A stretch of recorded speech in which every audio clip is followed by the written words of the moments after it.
Is Suicide Squad Kill the Justice League a good fun game? What's going on, Wolfpack family? Now in today's video I'm going to be giving my review on the Suicide Squad game, where at least the main story aspect, as well as the combat traversal and overall feel of the game. Now as you may have seen on social media, the hate for this game is insane. People are trying to find issues left and right, and I even put it out on social media how much I enjoyed and had fun with the game. And people have commented pure hate on those posts. I'm probably going to have people come at me in this video, but everything that I say here will be my opinion. You don't have to like it, you certainly don't have to agree with it. Now, what I love about this game right off the bat is it is a beautifully crafted game. Graphics are all smooth and character models are awesome. From the way they talk to the facial expressions is absolutely gorgeous. The day and night cycle is pretty cool and executed very well. The lighting is also amazingly done. The team at Rocksteady really cooked on that aspect. The gameplay for me was fun and smooth. Now this in fact was my first shooter experience and I got to say I'm having the best time and I can't seem to put my controller down. Now with the open world, it's truly a cool detail. Metropolis looks amazing, though yes, unfortunately the streets are empty. Now for me, I can understand why it's like this. I mean, everyone has either been killed or turned into Brainiac's minions. I know some people would have wanted more, but I mean, how much more could we have gotten? Because at the end of the day, it's an invasion. It's going to be desolate. Now on the gunplay, it has been amazing for me. It's fun just feeling the haptics in the controller when you pull the trigger. That is something I totally love.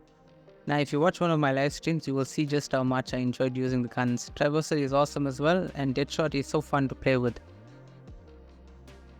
He moves very well in the air, and I like how he moves with his jetpack. King Shark is also somewhat fun with his leaping abilities, but doesn't stay too long in the air when shooting helicopters and enemies.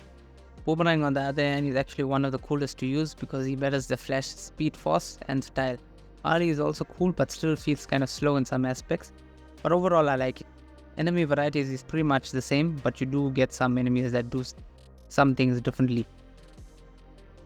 When you get the Flash type enemies a little later after the Flash boss fight, overall these enemy types seem the same with the color change, but I can't really complain because these guys are pretty much aliens. So yeah, now moving on to weapons, they have a good variety. Looter shooter fans, I'm sure that you guys would be having fun with this. Now for me, I'm just starting to get into the hang of this new experience.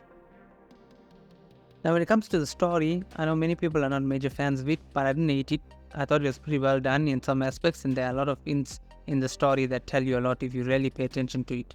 What I was not a big fan of is bosses dying in the way they did, because you essentially one-shot them and then once you land the final hit, they just fall and die. It happens for most of the characters.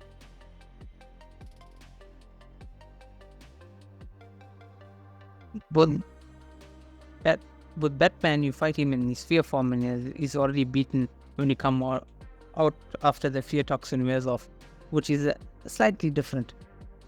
Now, I didn't really expect us to not kill them. Initially, I thought we may try to save them, but ultimately I was like, we're going to kill them. Now, there's a lot of things in the story that doesn't quite add up as you go on killing each member. Like I said, if you pay attention, you kind of understand that, hey, these certain characters are not saying things that you normally want to do, or when you're fighting them, they don't really play out the way they normally play out. And even if you listen to dialogues from them, and especially like Brainiac, you come to understand really what's going on. Now, I'm not going to say a lot or give out any spoilers for people who haven't yet played the game or haven't yet come to this point.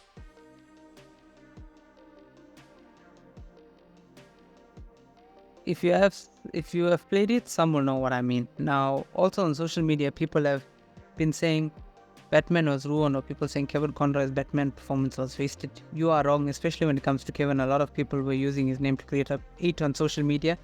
For this game, you guys are pathetic and honestly cheap for doing that. Kevin knew the role, he did the voiceover, he was happy with it, and he loved the story at the end of the day. Stop using his name for clicks and to spread hate. Now, I will admit, the Justice League forming and immediately getting beaten in their first real fight as a team is pretty hard not to overlook, and it's very questionable writing from the team, which I'm hoping we get more answers to down the line. So now the question is, what do I think? Is the game fun and are you going to have a good time? Well, for me, it is a yes. I'm having a blast. I can't really stop playing this game. I've been playing this game for the past week that it's been out. But to other people, it may not be a good game, they may not be having fun. I've seen some fair points from people and others have just been hateful now. You should get this game if you want, if you're interested in it. If you are not a fan of this, then don't get it. But if at some point there is a sale and you are like, yeah, I'll get it, then totally. But if some of you, regardless of what's being said on social media, feel that you want to buy the game, then by all means do just that. If not, then that's okay. It's your choice. Everybody is allowed to have choices. So I guess that's where I stand on this game. Comment below what you think of the game. Are you getting it, or have you already bought it? What's your overall take on the story and the game as a whole? Do let me know in the comments below.